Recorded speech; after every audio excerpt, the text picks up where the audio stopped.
Koyoka mingi balobaka pondu ya caoutchouc nga na lingi pondu ya caoutchouc.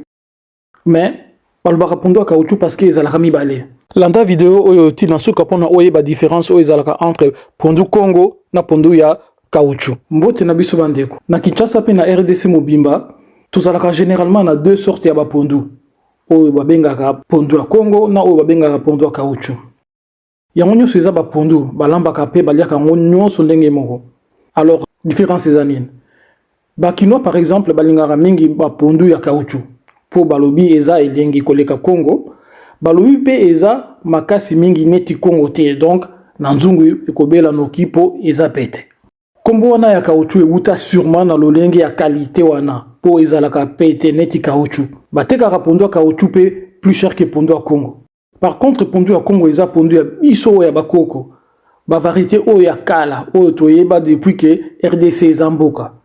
Banzete nango nde botaka pondu na likolo pe manioc na se. Eumelaka mingi na mabele, peut-être yango wana pe pondu Congo ezalaka mwa makasi. Eumelaka po elambama na nzungu. Pondu ya caoutchouc eza ba pondu amélioré, ba variété ya sika. Banzete nango ebotaka manioc te, car bakasa ya pondu na likolo. Soki olingi par exemple au banda bilanga to oza na projet ya ko banda bilanga, il faut s'abonner na chaîne na biso pour na kolanda ba vidéo auto pesaka awa.